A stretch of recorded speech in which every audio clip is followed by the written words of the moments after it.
Esto es A sus pies, sentada a los pies del Señor escuchando su palabra. Verdades y mentiras. Así dice el Señor que te creó, que te formó desde el seno materno. Isaías 44:2. Cada vez que me encuentro con un tema que considero de difícil abordaje en la crianza de mis hijos, termino por concluir que la mejor forma de no enredarme es hablar la verdad. Nosotros, quienes creemos en Jesús, sabemos que Él es la verdad. Y además podemos asegurar confiadamente que la verdad nos hace libres. Así que andar en verdad, hablar la verdad y vivir la verdad deben ser metas que nos trazamos, bien sea en la crianza de los hijos, al momento de dar un consejo a un amigo, o sencillamente en el día a día. Empiezo por aquí, porque en esta era posmoderna de límites borrosos y eufemismos, la verdad es más escasa que nunca, pero al mismo tiempo tan cierta como siempre. Podemos aferrarnos a ella y caminar seguros sobre roca en lo que parecen ser terrenos pantanosos, como lo es el tema del aborto. Mi familia y yo vivimos en un país en donde es posible optar por la muerte del bebé hasta antes del parto, sin justificación y razón necesaria más que la mera voluntad de la madre. Además, es muy bien visto, y se sienten orgullosos de ser absolutamente garantes de lo que consideran parte elemental de los derechos sexuales y reproductivos de la mujer. Cuando el médico llamó a mi casa a decirme que en mis análisis de sangre me confirmaba el embarazo de mi hija menor, lo primero que me preguntó fue si quería continuar con la gestación o no. ¿Puedes creerlo? Sin ninguna razón aparente. Sencillamente porque aquí se asume que ante todo embarazo, una opción viable es terminarlo. Así que, aquí vamos a hablar de mentiras y de la verdad. Alguien me decía una vez en una discusión, hay múltiples verdades, tantas verdades como personas. Esta idea es errónea y nos lleva a una lógica gaseosa y relativista en donde todo cabe y las cosas pueden tener múltiples significados. Lo cierto es que siempre hay una verdad y lo demás son opiniones o puntos de vista y estos pueden cambiar, pero la verdad es una. Para Aristóteles, la verdad era aquello que correspondía con la realidad. Esto es importante resaltarlo, y aunque suene un poco filosófico, es elemental para responder preguntas que nos haremos más adelante. Partamos de verdades absolutas, y que nadie discute como el agua moja, el hielo es sólido y el fuego quema.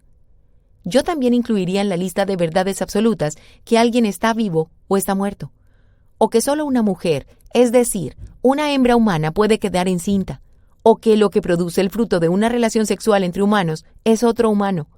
Pero aquí es donde comienza el terreno pantanoso de la posmodernidad, donde a veces no sabemos si alguien es hombre, mujer o culebra.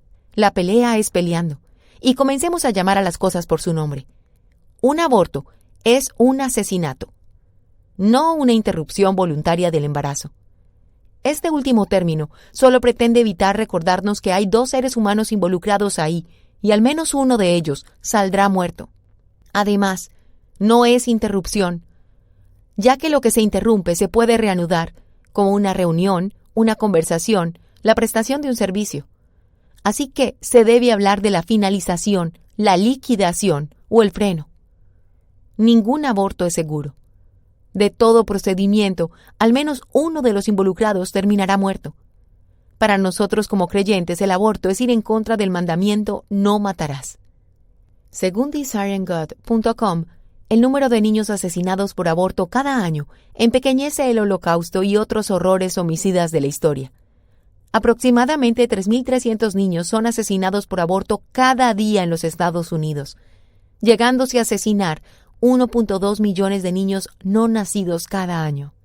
Ante el argumento de mi cuerpo, mi decisión, nadie está a favor de negar los derechos de una mujer sobre su propio cuerpo. Pero el bebé, desde que comienza su etapa de mórula en los primeros días de vida, tiene un ADN diferente. Así que no es su cuerpo. No es lo mismo que un órgano suyo, ni un tumor, ni una masa de órganos y tejidos. Nosotros como cristianos creemos que somos tejidos en el vientre materno. Mi embrión vieron tus ojos, y en tu libro estaban escritas todas aquellas cosas que fueron luego formadas, sin faltar una de ellas. Salmo 139:16. Ante el argumento de un hijo no deseado fruto de una violación. El problema de la violación no es el embarazo. El problema es la violación. La consecuencia de la violación, traumas asociados y demás, acompañarán a la víctima toda la vida. El bebé, solo el tiempo de gestación, si ella así lo quiere y decide darlo en adopción. El problema es la legislación y el esquema de penas para violadores, no el bebé. El bebé es una víctima del hecho. Ante el argumento de enfermedad, no somos dueños de la vida. No podemos señalar quién tiene derecho a vivir y quién no. Eso es una suerte de eugenesia. Nadie tiene la autoridad moral para señalar que alguien tiene más derecho a vivir que otro por sus cualidades o capacidades. De la misma manera que nadie puede señalar que alguien debe morir porque esté enfermo. Este modelo de pensamiento podría derivar en el asesinato de los no aptos, de los no útiles, de los no aportantes a los regímenes o sistemas, ante el argumento de no es un bebé todavía. Es un absurdo pensar que el alumbramiento es una suerte de portal cósmico en el que algo que no era humano se convierte en humano. Una mujer da a luz a un humano porque gestó en su vientre a un humano. El doctor Jérôme Lejeune, 1926-1994, quien descubrió las causas del síndrome de Down y es considerado el padre de la genética moderna, dijo lo siguiente en un informe para el Subcomité Judicial del Senado norteamericano. Cuando el espermatozoide y el óvulo se encuentran, un nuevo ser humano es formado, porque su propia constitución humana y personal está completamente definida. La fecundación produce una constitución personal que es enteramente única de este ser humano, la cual no ha ocurrido antes ni ocurrirá jamás. Debo decir que no hay dificultad en entender que en el principio de la vida, la información genética, la estructura molecular del huevo, el espíritu, la materia, el alma y el cuerpo ya están completamente unidos, porque es el comienzo de una nueva maravilla que llamamos el ser humano. Ante el argumento del control de natalidad, este argumento pisotea todo lo que hemos construido como humanidad y va en contra de la Declaración Universal de Derechos Humanos. Todos los seres humanos nacen libres e iguales en dignidad y derechos. Artículo 1. Todo individuo tiene derecho a la vida, a la libertad y a la seguridad de su persona. Artículo 3. Además, este argumento nuevamente coquetea con la eugenesia. Hay de los que llaman al mal bien y al bien mal, que tienen las tinieblas por luz y la luz por las tinieblas, que tienen lo amargo por dulce y lo dulce por amargo. Isaías 5:20. Escribir contra el aborto es escribir sobre la vida, y es doloroso que tengamos que defender el derecho a estar vivos. Pero ser pro vida significa defender el derecho a vivir y reconocer al autor de la vida, Dios. Además, estar abiertos a recibir e incluso adoptar si Dios así lo dispone en nuestro corazón. Tomando a un niño, lo puso en medio de ellos, y tomándolo en brazos les dijo, el que reciba a un niño como este en mi nombre, me recibe a mí. Marcos 9, 36, 37. Para cerrar, recuerda que todas somos pecadoras. Yo la primera, como decía Pablo, queriendo hacer lo bueno, hago lo malo.